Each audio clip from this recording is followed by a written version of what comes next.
What if the life you've worked so hard to build was never really yours? What if the goals, the identity, even the success were just rehearsals for the person you were always meant to become? You might feel like it's too late to change. After all, the world sees you a certain way. You have responsibilities, a reputation, a story that's already been written. And yet, deep down, there's a whisper you can't ignore. This isn't who I truly am. That quiet ache you've been trying to outrun, it's not failure, it's not weakness. It's your soul trying to wake you up. Because the crisis you fear, it's actually a calling, a sacred disruption designed not to destroy you, but to reveal you. This video is for those who feel the tension between who they've become and who they really are. For those in the second half of life who sense that something deeper is asking to emerge. Not louder, just more real. If that's you, take a deep breath. You're not too late. You're right on time. Because this isn't the end of the road, it's the beginning of your return. And what you'll discover is the self that was never lost, only buried. They told you that if you worked hard, followed the rules, and played your role, life would reward you. And so you did. You built a life that looked good on the outside. Career, relationships, stability. But somewhere in the silence of success, a strange emptiness started to echo. It wasn't loud, but it was persistent. Like something essential was missing, something you couldn't quite name. You kept going, convincing yourself it was just a phase. Yet deep down, a quiet truth was forming. You were surviving, not living. Carl Jung called this the persona, a mask crafted to help you function in society.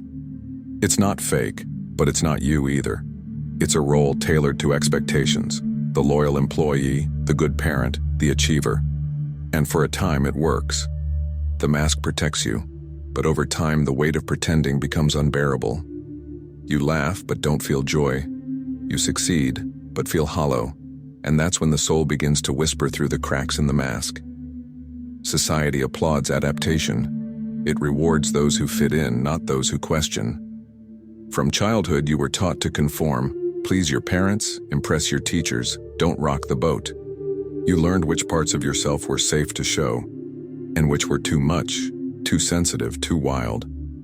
Slowly, unknowingly, you buried those parts. But the cost of belonging was high. You lost your true self in the process. What remains is a shell of performance held together by duty and fear. And here lies the tragedy. The better you adapted, the further you drifted from who you truly are. You became the version of yourself that the world applauds, but your soul remained backstage watching. This split creates a quiet form of suffering. You're not falling apart because something's wrong. You're falling apart because something real is trying to break through. The ache is not a flaw, it's a sign. A message from the depths. This life isn't yours. It's borrowed.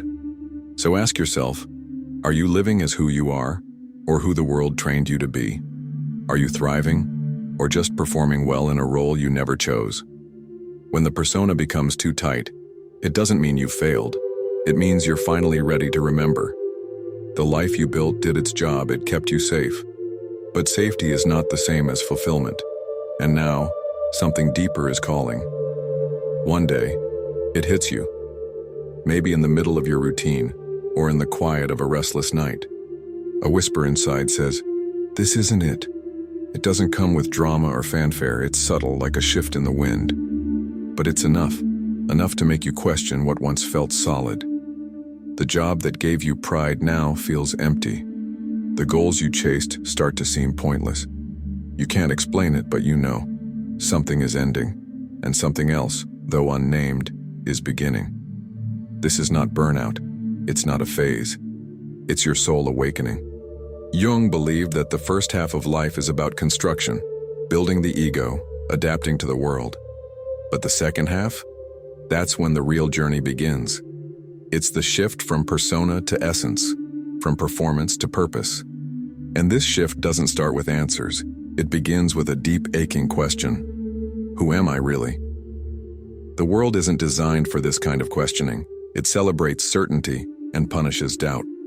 It tells you to be grateful, to stay the course, to silence the unrest with productivity. But the truth doesn't care about appearances. It moves in silence, beneath success, and smiles.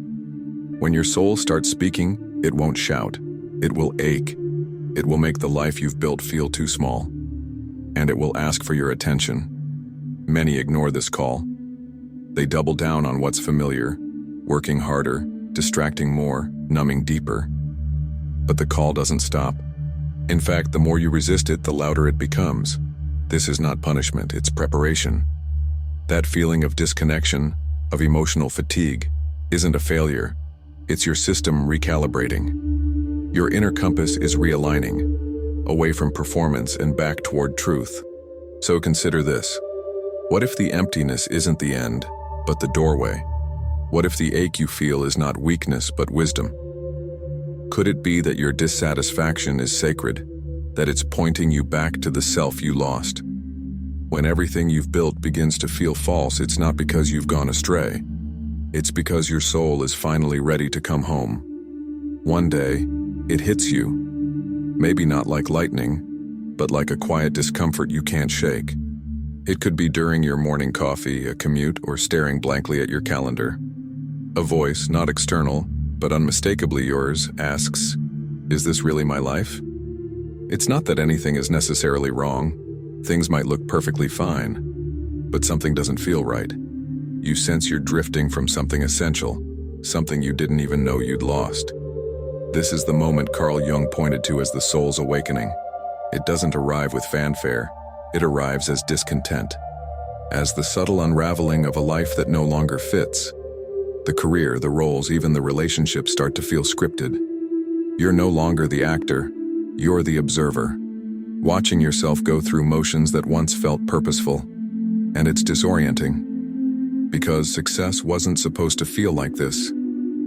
Jung taught that the first half of life is about adaptation. We construct identities to survive and gain approval. But after a while, the scaffolding begins to tremble.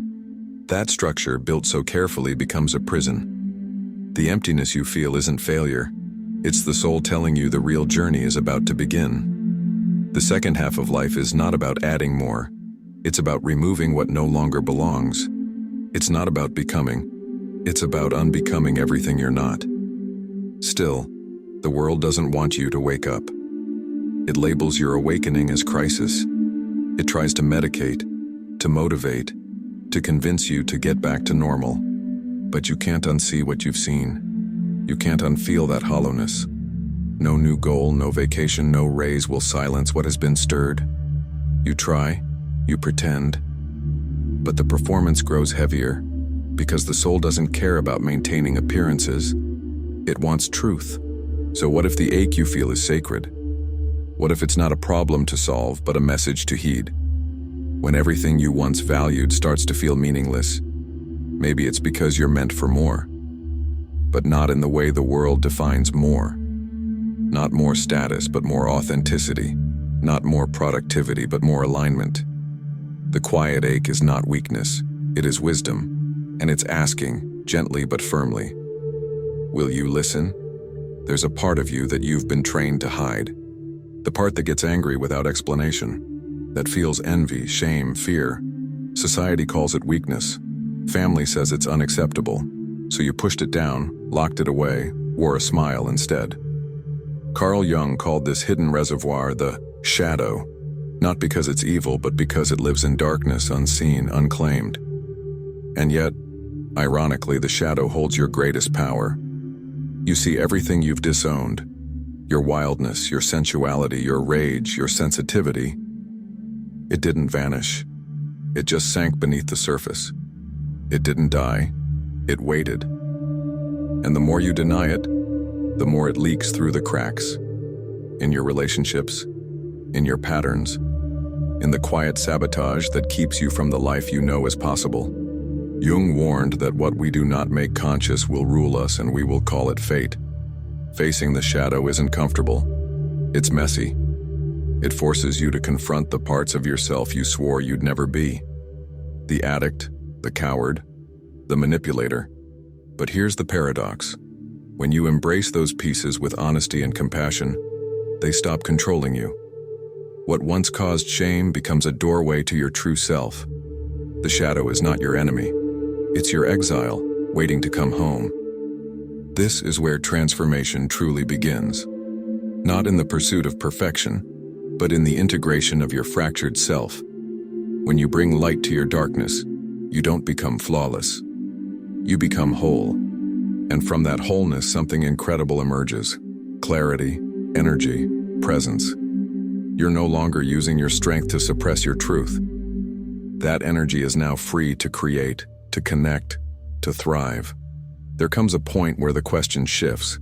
It's no longer, what do I need to do, but who do I need to become? That's the beginning of individuation, a word Carl Jung used to describe the journey of becoming whole. It's not about self-improvement. It's not about chasing another version of success. It's about integrating every part of yourself, the light, the shadow, the forgotten, the feared, into one cohesive truth. A return to your original self, before the world told you who to be. This is not an overnight process. It's not linear and it's not always gentle. It asks you to dismantle identities that once kept you safe, to let go of roles you mastered but never chose, to walk into the wilderness of your own psyche with no map, only the guidance of something deeper. And that something is your purpose, not the purpose that fits into a 5-year plan, the soul-level purpose, the reason you're here. Jung taught that the unconscious holds not just trauma, but also direction. Archetypes, dreams, symbols, they are all messages from the deeper mind, guiding you toward your unique path. When you begin to listen, life stops feeling random. You begin to notice patterns, synchronicities, quiet alignments that speak louder than logic. You realize that purpose isn't invented, it's revealed, but only when you're brave enough to peel back the layers of who you're not. This reconnection to purpose doesn't mean you abandon the outer world. It means you stop letting it define you. You might keep the job, the house, the routines, but now they serve your soul, not suffocate it. You move from performance to presence, from autopilot to intention. Your days stop being filled with tasks and start being filled with meaning. Because when you live from your center, even the mundane becomes sacred. Have you been building a life? Or answering a calling? Are your goals aligned with your truth or with someone else's script? This is not about changing careers or moving countries. It's about coming home to yourself. And once you begin that return, the life you are meant to live begins to emerge, not by force but by resonance. There's a moment in the process of becoming whole where everything familiar starts to dissolve. You look in the mirror and see the same face, but behind the eyes, someone new is forming. It's unsettling and sacred all at once.